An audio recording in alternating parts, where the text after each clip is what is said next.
As I said, we're going to look at the 6 different theories, well, I should say 6 of the various theories out there that we're going to use in class throughout the year. So I don't expect you to have all of these memorized. I'm not going to necessarily quiz you on these. Not even going to use the word necessarily. I'm not going to quiz you on these right now because we're going to tear apart each of these theories. All right, if you want to follow along with this, you can find this on page 7 in your Springboard book. But you can see that it mentions at the top that there are a number of different literary theories. Sometimes they're called critical theories or lenses. Sometimes it's called critical perspectives. And you'll hear me use those terms intermixed throughout the whole year. The line that I like the most about it is where it says, studying literary theories can help a reader to become aware of competing perceptions of truth and to learn that a text can be understood through a filter of ideologies, values, and perspectives. Okay, I love that phrase, competing perceptions of truth, because if you remember from the last video, a perception is how we might interpret something based on what we bring to the table, okay? How we saw it compared to how somebody else saw it, whatever that it might be. You know, it could be something we read, it could be a scene that we saw somewhere out in public somewhere, whatever it might be, we might have a different perception of that than somebody else, okay? So that's what makes it a competing perception of truth. We each have our own truth of what we have in front of us, but they might not be the same. So how can we call it truth? So we'll talk about that a little bit. There's almost like a philosophical nature to it as we go through.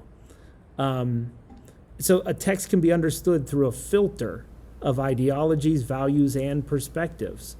You know, what we have internally is what affects the outcome of what we've seen or what we read, okay? So we'll talk about this a little bit as we go forward.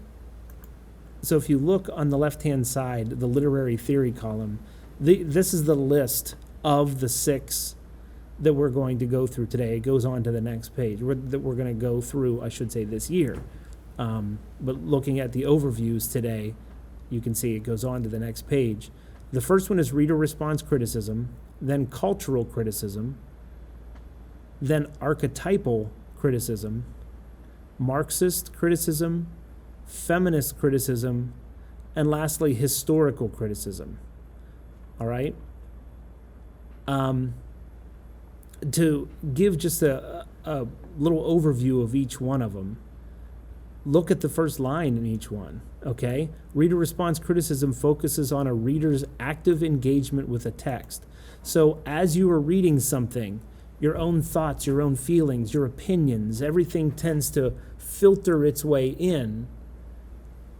And when you discuss that, you are actually already using your reader response criticism. And you've done this before, maybe probably without even knowing that you were doing it.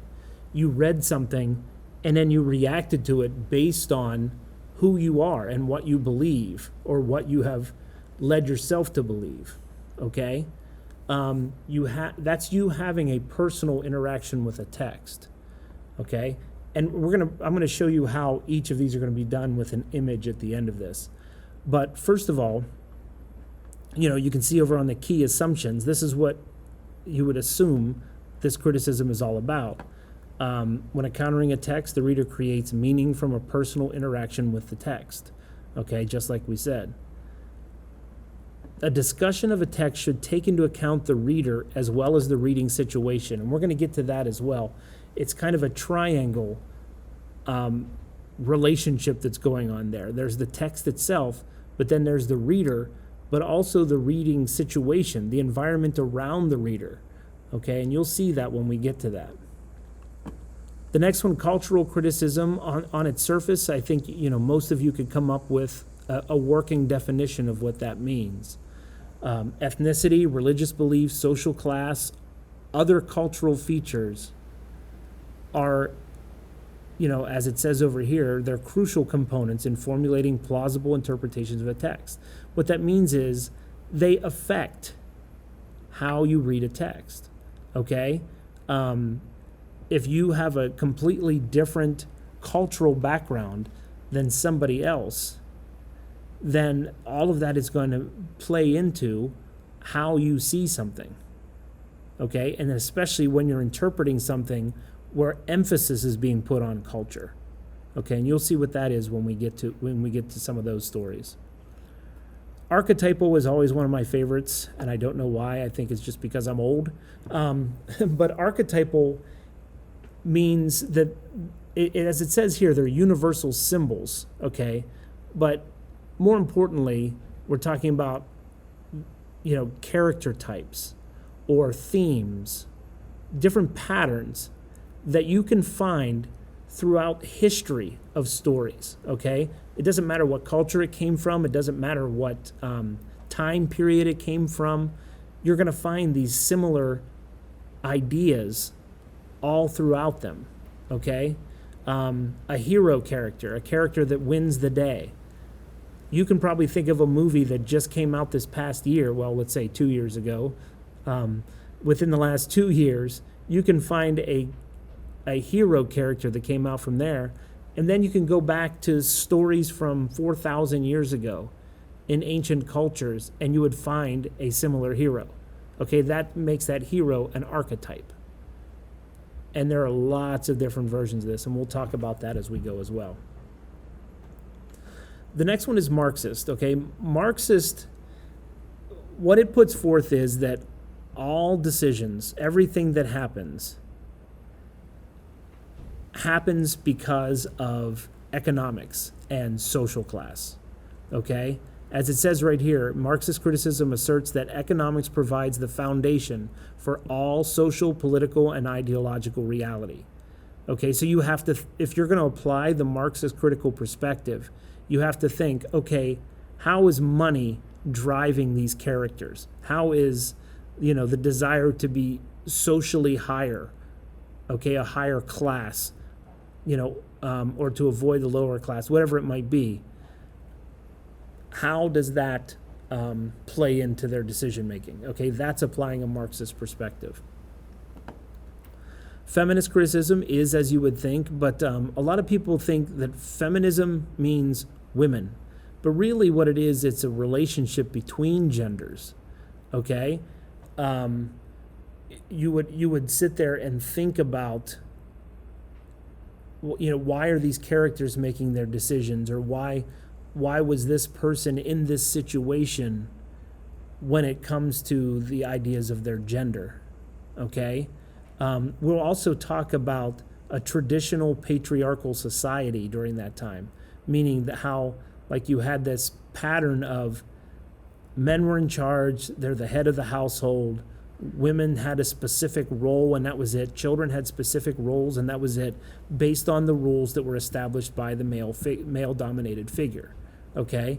So you would think of that when it comes to relationships between characters in a story or, in real life.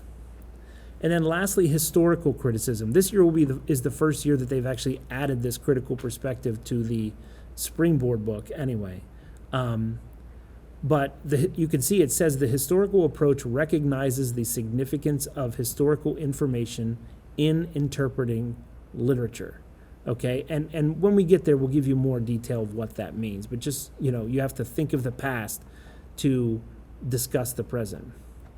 All right, now these pages that are coming up, they do ask you to use the optic strategy, and we are going to use the optic strategy moving forward. But as I said, we're not going to do the Springboard pages step by step all the way through. Okay, but there is one image I want you to see, and that's this one on the right, the United States Navy poster. And what I want to do with that is I want to apply all 6 of those perspectives to this painting. Okay, to this advertisement that came out for Navy recruiting. All right, so you can see how it doesn't have to be a story, it doesn't have to be an article or anything. It can be artwork, it could be whatever. But you can see how each of those can be applied. Each of those perspectives can be applied to what it is that you see. Okay? So the first one that I mentioned was reader response criticism. And if you remember, I said that's where your own personal experience with what you see is applied to it. Okay? So when I look at this picture, I think of, maybe various types of posters that I've seen before, recruitment ads, and this one looks way different than a lot of the ones that I've seen before. Okay, and I'm assuming the same for you. I know it's not right to assume, but I don't think we see a lot of pictures like this around. So the reader response might be to this, this poster is very different from recruitment ads that I've seen before. Now, if I were to apply the cultural perspective to this, you see the colors, you see what they're holding, you see the idea that it says give the world the once over, you see the various people around them that are not in Navy gear.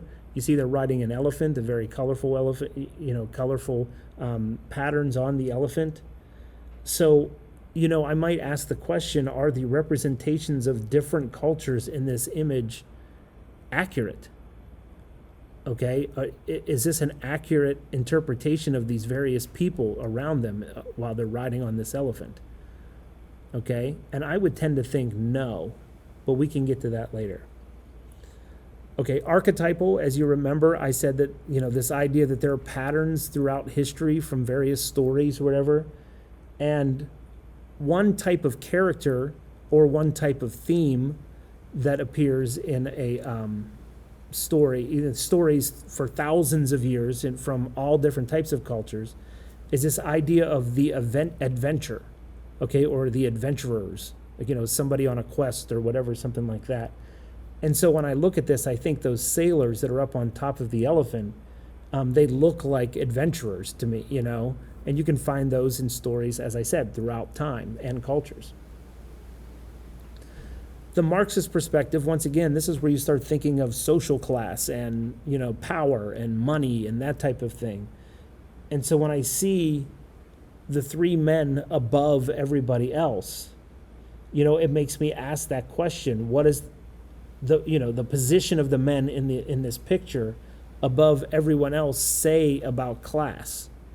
Okay, what is this saying about social class?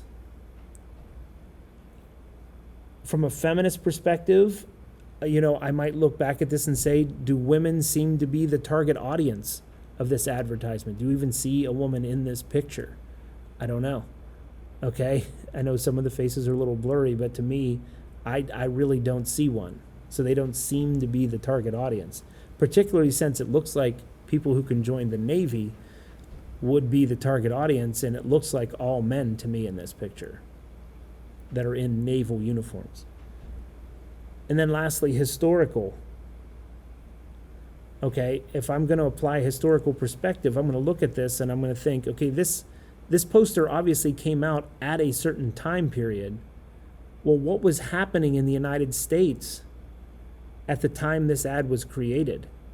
Okay, what was the world like historically around the time of this painting, this poster?